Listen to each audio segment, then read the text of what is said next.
Good morning, ladies and gentlemen. My name is Bob Whistler. I'm a citizen Potawatomi legislator, and I represent our citizens that reside in Central and Eastern Texas. You're going to have to bear with me a little bit today because you're being handed a copy of my planned comments to you, and I'm going to change the direction that I'm taking. I just want to give you a little more information on the course and so forth. Currently, there are 574 nations in the United States. Out of that 574, there's 170 people, or sorry, there's 170 tribes represented today in the state of Texas of the 400,000 Native Americans that are residing here.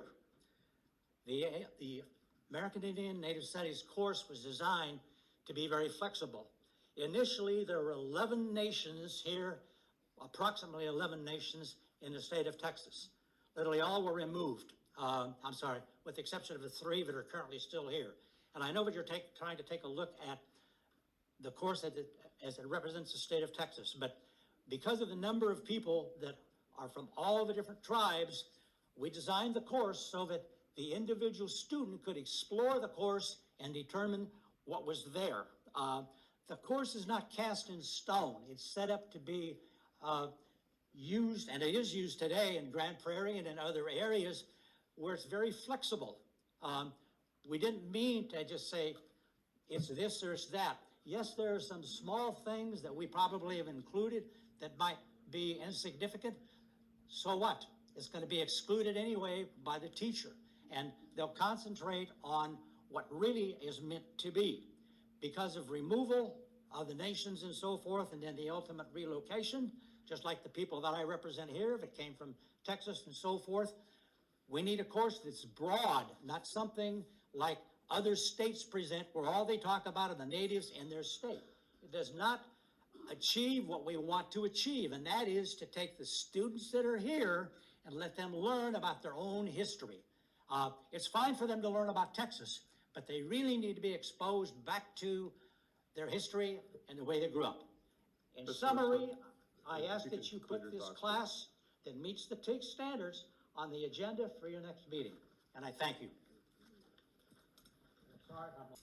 Good morning. Thank you for your time and attention today. My name is Lena Martinez-Wolfinger. I'm an attorney and part of the committee that has worked for the past 4.5 years to draft and revise the American Indian Native Studies course, following each of the procedural steps you and TEA have required, even as those steps shifted beneath us. I want to start today by acknowledging the continued support we've experienced from members of this board. We see you, and your consistent optimism paired with your willingness to roll up your sleeves and engage all aspects of this work is inspiring. The request I have today is not a new one. The course has moved through TEA's review process, through committee, and been here ready for a first reading before.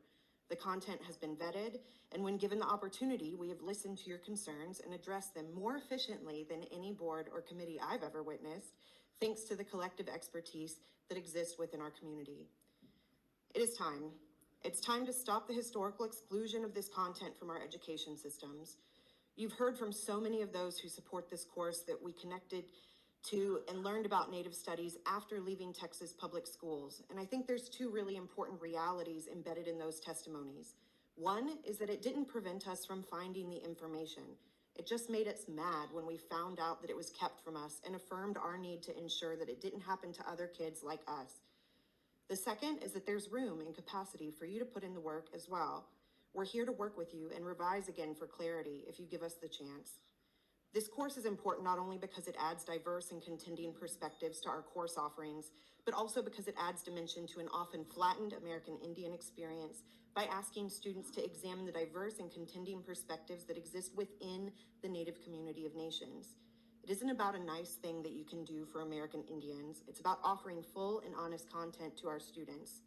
With all of this in mind, I'm asking that you respect our commitment to continued engagement with you about this course and demonstrate your own commitment to open civil discourse and the integrity of this approval process so that we can address any concerns you have. Thank you.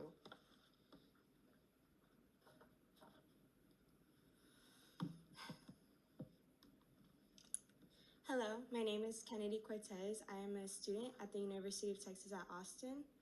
I am co-director of the Native American and Indigenous Collective, which is the only Native org at UT. I am here today on behalf of students on behalf of university, but mostly the youth. I am also Indigenous, as we know, Indigenous to Mexico. And as a student in my high school education, I was denied access to these studies, the Native American Indigenous Studies course.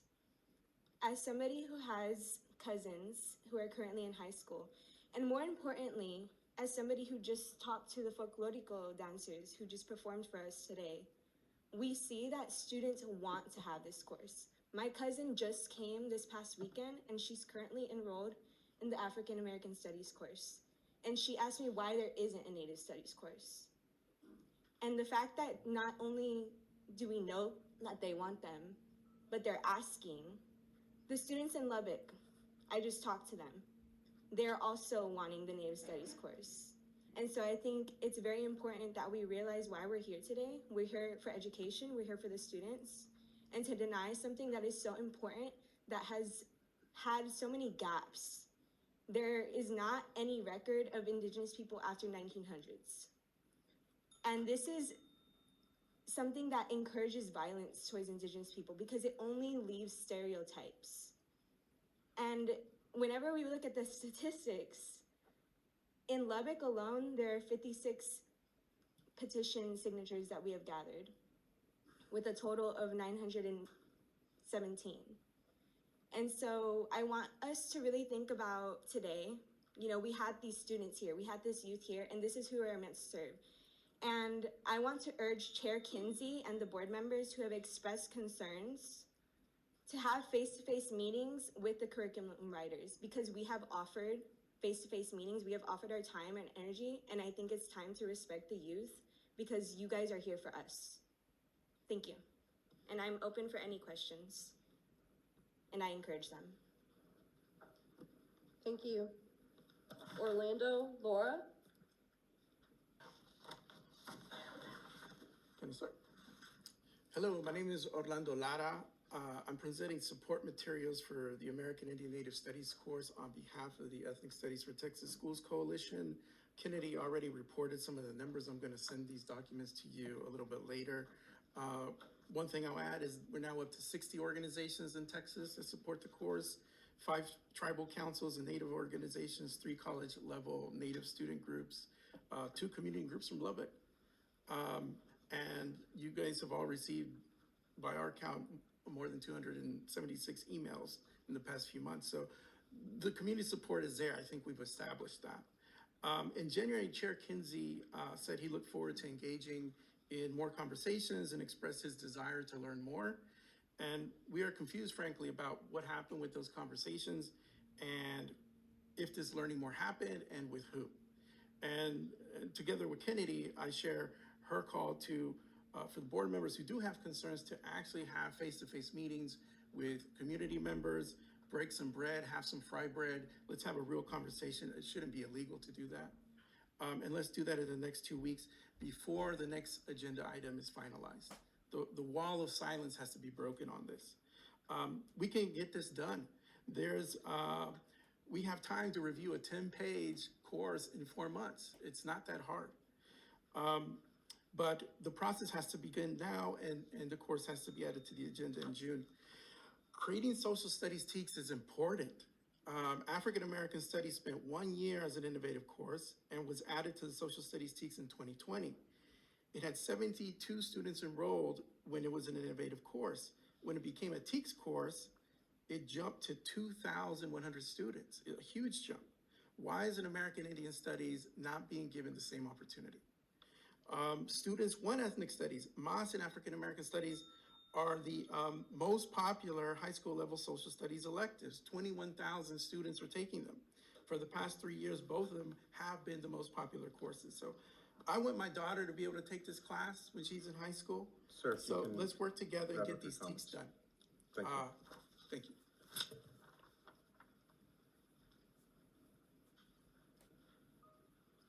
Agenda item number 2. Point Actually, of I should stop.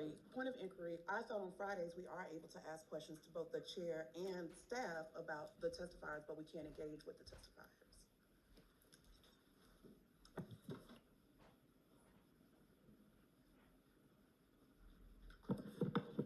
when something's not on the agenda, the only thing you can talk about is the possibility of putting on a future agenda.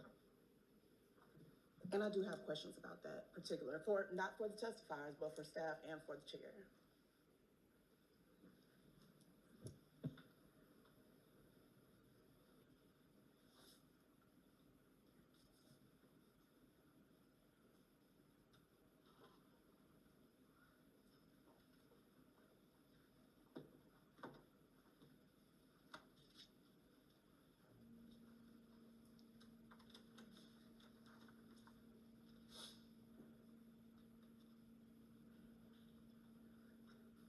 Member Davis has been advised by the parliamentarian that in order to be able to discuss it at this point, you would have to make a motion.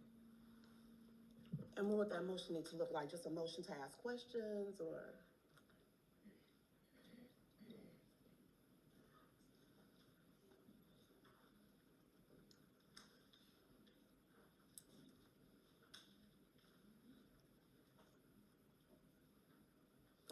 Right, the issue would be, the motion would be to put it on a future agenda. So for clarity, I make a motion to put it on a future agenda, and then that gives me flexibility to be able to ask questions. No, that's the only thing you're gonna be able to discuss is whether to put it on a future agenda. Previously, I think you just said that I can ask questions to staff and the chair, but now I'll have to do that through a motion? So under 551.042 of the government code, if a member of the public inquires about a subject that we don't have notice on, which is where we're at now, the provisions of the Open Meetings Act do not apply if it is a statement of specific factual information given in response to the inquiry or a recitation of existing policy in response to the inquiry. So those are two responses you can make to the public when they've come in, and then there is another section which we've been talking about is any deliberation of or decision about the subject of the inquiry shall be limited to a proposal to place the subject on the agenda for subsequent meeting.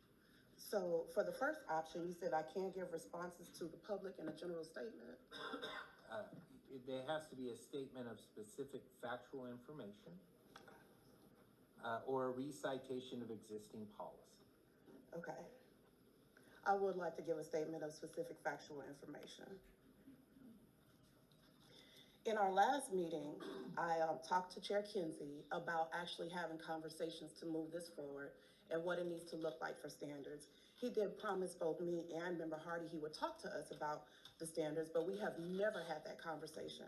So as a statement of specific factual, as a response, it says in here that Chair Kinsey was supposed to have those conversations. I will say we did talk, but in that conversation, we did not discuss the standards. He only asked for the materials and things like that. So we have not had a conversation about the standards, and I'm unaware of any members he's had those specific conversations with about the standards.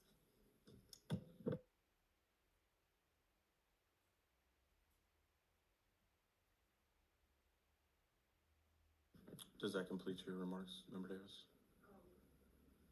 That's for one item. For the second item, my statement of factual information is that I did not take any votes for the BlackRock divestiture. I did not receive any information beforehand about the divestiture, nor did I know about the companies who will be replacing BlackRock. So I also want to state that publicly. And I'm finished. Thank you. Thank you, Member Davis.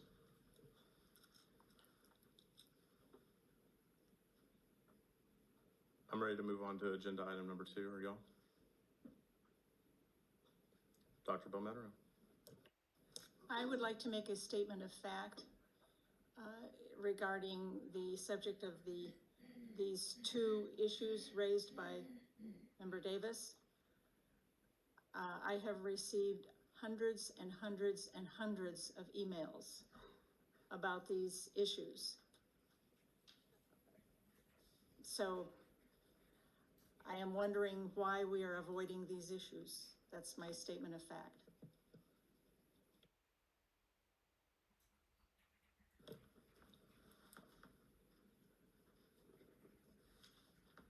Agenda item number 2, approval of the consent agenda.